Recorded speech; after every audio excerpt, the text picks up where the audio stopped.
bernama John Clapowet. Untuk beberapa hari saya akan tinggal dan hidup di hutan. Kayu ini bagus dan cukup berat. Kali ini saya mencari ranting dan batang pohon untuk membuat rumah istirahat ketika malam tiba. Saya memilih batang pohon yang layak dan membersihkannya. Saya gunakan kapak untuk mengeruk kayu. Batang pohon saya bersihkan dan mulai menyusun satu persatu batang tersebut. Dan saya melihat sudut yang tepat untuk menyusuni. Saya melompat masuk ke dalam ruang rumah. Dan saya menyusun kayu dari dalam agar dapat mudah melihatnya. Kayu ini sangat berat dan saya menggeser secara perlahan untuk mengatur susunan kayu ini. Bagian luar saya tutup menggunakan pasir sebagai dinding agar air dan binatang tidak mudah masuk ke bagian dalam rumah. Pasir sudah rapi. Saya menutup dengan kayu bagian yang masih berlubang. Saya menutup setiap celah dengan kayu agar setiap dinding tertutup rapat. Bagian atas atap sudah tertutup seluruhnya. Bagian pojok saya gunakan paku agar tumpuan kuat. Saya potong bagian yang tidak simetris dengan mesin memotong. Suara bising mesin pemotong ini sangat menyati telinga. Namun harus tetap menyala agar semua bagian yang tidak rapi dapat terpotong dengan sempurna. Tidak butuh waktu lama kayu-kayu sudah dapat terpotong sempurna. Rumah tampak terlihat masih berantakan bekas potongan kayu kecil. Bagian yang masih ada celah saya isi dengan potongan kayu kecil. Saya memasukkan kayu ke dalam celah yang masih kosong. Satu bagian kayu tidak pas. Lalu saya menukar kayu dengan yang pas dalam lubang. Di sini sudah terlihat rapi tanpa lubang. Setelah semua bagian tertutup lalu saya lapisi kembali dengan terpal di bagian dinding belakang dan saya berikan tumpukan pasir agar bangunan kuat dan tahan terhadap dingin. Saya terus menggali pasir untuk menutupi dinding rumah. Pasir di sini terlihat cukup banyak. Saya membawa terpal biru, membuka terpal lalu menggelarnya di atas atap rumah. Terpal itu saya susun agar seluruh bagian tertutup agar tidak ada celah sama sekali. Saya geser terus terpal itu sampai semua tertutup rapi. Lalu saya stremple bagian ujung terpal agar tidak terbang tertiup angin kencang. Semua bagian saya stremple agar kuat dan saya menarik terpal bagian bawah untuk menyatukan dengan atas agar terlihat rapi. Semua bagian sambungan saya stremple agar makin kuat. Karena saya rasa kurang tebal maka saya gunakan terpal kedua untuk melapisi bagian atas dan samping rumah. Saya terus menyetrempel setiap bagian terpal yang saya anggap riskan untuk ditiup angin sembari saya menarik terpal agar tidak ada benjolan-benjolan. Saya mulai merobek terpal yang menutupi bagian muka rumah. Saya menggunakan pisau untuk merobeknya secara perlahan. Saya takut merobek terlalu besar. Robekan terpal hampir selesai sampai bawah meskipun tampak tidak terlalu rapi. Saya rasa robekan sudah cukup. Saya mulai merapikan bagian robekan dengan stremple. Perlahan di setiap sudut saya stremple dengan hati-hati. Perlahan mulai terlihat rapi terpal robekan itu. Saya terus strempel bagian yang kurang rapi. Dan sudah cukup. Di sini saya melihat kayu yang menjulur tidak karuan dan kurang rapi. Saya potong kayu yang menjulur ke depan ke arah pintu dengan mesin pemotong agar terlihat rapi. Perlahan kayu mulai terpotong oleh mesin pemotong yang berisik ini. Kayu sudah selesai saya potong. Lalu saya mengambil potongannya dan melempar potongan kayu ke samping. Di sini sudah terlihat tampak rumah yang sudah terlihat bentuknya. Dengan terpal yang terlihat terpasang rapi tanpa gewetan lagi. Rumah ini sudah hampir jadi bro. Sudah enak dilihat. Saya tutupi kembali setiap bagian rumah samping hingga atas dengan pasir agar tidak ditembus udara dingin. Saya terus menggali pasir dan melemparnya ke bagian atas rumah. Pasir terlihat menumpuk di bagian atas rumah. Saya terus menggalinya. Saya mengambil bongkahan kayu dan menaruh di depan pintu masuk rumah. Sudah ada 3 bongkahan kayu yang saya ambil. Lalu melompat saya masuk ke dalam rumah. Saya mengangkat kayu pertama lalu memasukkan ke dalam lubang yang saya buat. Lalu saya angkat kayu kedua dan memasukkan ke dalam lubang juga.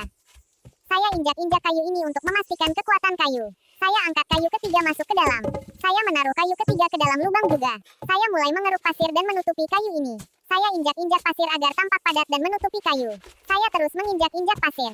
Saya terus mengeruk pasir untuk menutupi kayu. Lalu saya menginjak kembali, mengeruk dan menutupi kayu dengan pasir lagi. Setelah selesai saya mengambil tali dan mulai mengukur. Untuk bagian muka saya ukur lalu saya potong beberapa kayu dengan seukurannya. Saya mengambil kayu dan mulai mengukur dan menandai. Mengukur kembali kayu dan menandai kembali. Saya terus mengukur sampai cukup. Ambil potongan kayu untuk mengganjal ujung kayu sebagai tumpuan memotong. Menghidupkan gergaji potong yang bising itu.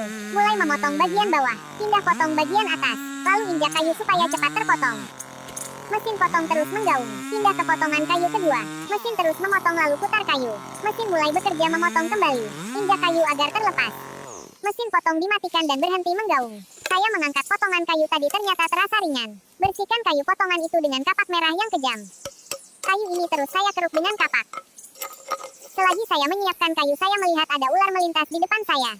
Ular itu tidak saya hiraukan. Saya mengangkat kayu ke atas pundak saya. Kayu saya lemparkan ke depan pintu rumah. Strempel terpal lagi di bawah. Saya susun potongan kayu tadi sambil melihat sudut yang pas agar tidak ada celah. Dari bagian dalam rumah saya geser kayu tekan ke belakang. Ada pasir yang mengganjal. Keruk pasir cari sudut yang pas. Amati kayu agar pasangan pas. Putar-putar kayu mencari titik yang pas agar meminimalisir lubang. Akhirnya ketemu sudut yang pas. Kembali keluar rumah. Angkat kayu berikutnya, taruh di atas kayu tadi, putar sedikit kayu. Ambil terpal di samping. Rapikan terpal lalu tutupi kayu dengan terpal itu dengan rapi. Bagian bawah saya tutup dengan sisa terpal dan saya pendam dengan pasir. Terpal ada yang terlipat. Rapikan kembali terpal. Keruk kembali pasir dengan skop. Skop dan lempar pasir ke sudut untuk tutupi terpal. Terus keruk pasir dengan skop. Lemparkan kembali pasir. Pegang terpal kembali. Letakkan kayu lagi. Sudah terlihat cukup rapi kayunya. Ambil kayu lagi dan taruh di atasnya. Putar-putar kayu beberapa kali, cari sudut pas. Kayu sudah pas. Dilihat kembali kayunya. Coba kampak kayu bulat. Kayu ini cukup keras kampak kedua kalinya. Kayu mulai terbelah. Kayu diputar. Kampak kembali kayunya. Kayu sedikit terbelah. Rapikan kayunya.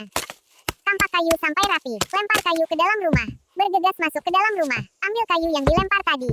Menaruh kayu di depan pintu rumah sebagai anak tangga. Saya melanjutkan pemasangan kayu di bagian depan sebagai pengikat kayu agar kuat. Saya menggunakan paku. Karena terlalu kuat saya memukul kayu bergeser dan saya rapikan kembali agar lurus dan kuat. Saya tutup kembali bagian luar dengan terpal agar terlihat rapi. Setremple bagian terpal perlahan agar kuat. Saya menaruh beberapa potong rumput dan lumut di atas kayu yang bertujuan agar tidak terdapat celah yang dapat dimasuki hewan seperti ular.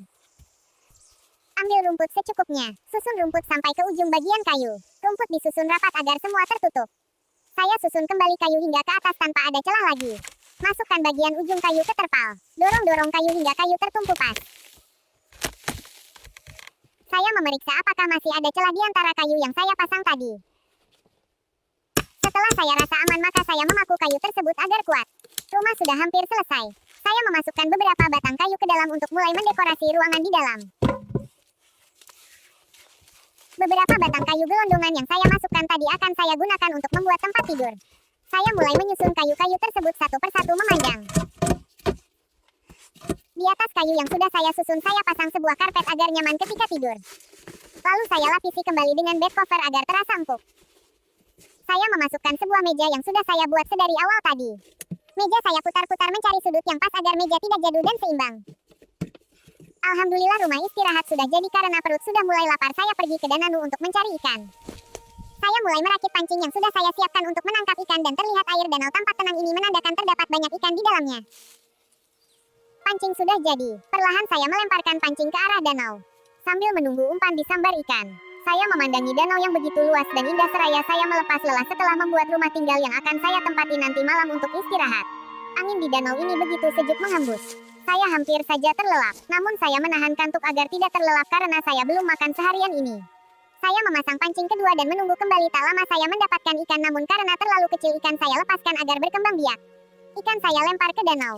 Saya kembali memasang umpan. Pancing saya lemparkan. Karena di sini terlalu banyak nyamuk, saya membuka tas dan mengeluarkan kompor portable dari dalam tas dan mulai merakitnya. Saya isi kompor portable itu dengan ranting dan semak secukupnya. Saya menyalakan kompor itu dengan korek api lidi. Tidak lama berselang kompor menyala, namun api yang dihasilkan masih cukup kecil. Agar api menyala sedikit besar, saya menambahkan rantingan kecil yang jatuh di sekitar saya. Dengan banyaknya ranting kecil yang ditambahkan, nyala api sedikit makin besar. Agar api tidak sia-sia, saya menaruh teko yang berisi air untuk direbus. Saya kembali mengamati pancing dan ternyata pancing saya sedang digenjot ikan. Di sisi lain air yang saya rebus sudah mulai bergejolak panas. Saya angkat dahulu air itu dan mematikan kompor. Saya takut terjadi kebakaran hutan. Pancing saya sontak kuat ke atas. Seraya saya menggulung senar pancing. Lalu saya menganggap pancing yang digenjot ikan tadi dan ternyata saya mendapatkan ikan namun tidak lebih besar dari yang pertama. Saya sangat kecewa. Karena hari sudah mulai larut, saya kembali ke rumah dan mulai membuat api untuk menghangatkan badan karena udara di sini terasa cukup dingin. Asap keluar dari semak, menandakan api mulai hidup. Saya menginginkan api yang sedikit besar, maka saya menambahkan rumput sekam dan beberapa ranting yang ada di sekitar saya. Saya menyeka ranting kayu untuk memanggang sosis. Karena api mulai membesar, saya tidak menyia-nyiakannya. Saya memasak air di atas api tersebut. Karena api semakin membesar, maka air yang saya masak cepat dengan mudahnya mendidih. Sambil saya memikirkan apa yang akan saya masak agar api tidak sia-sia. Saya menusukkan sosis dengan kayu ranting yang saya bersihkan tadi. Saya menusukkan 3 sosis di ranting itu dengan sangat hati-hati agar sosis tidak rusak. Sosis itu kemudian saya taruh di atas panggangan yang ada bara apinya. Sosis itu kemudian saya bolak-balik agar semua sisi dapat matang dan tidak gosong. Setelah sosis matang, lalu saya masuk ke dalam rumah. Namun rumah masih gelap. Kemudian saya menyalakan sebuah lilin untuk penerangan. Saya menuangkan air panas ke dalam cangkir untuk membuat kopi. Saya menikmati secangkir kopi seraya menyantap sosis bakar dengan tambahan topping tomat yang lezat. Malam saya pun terasa nikmat.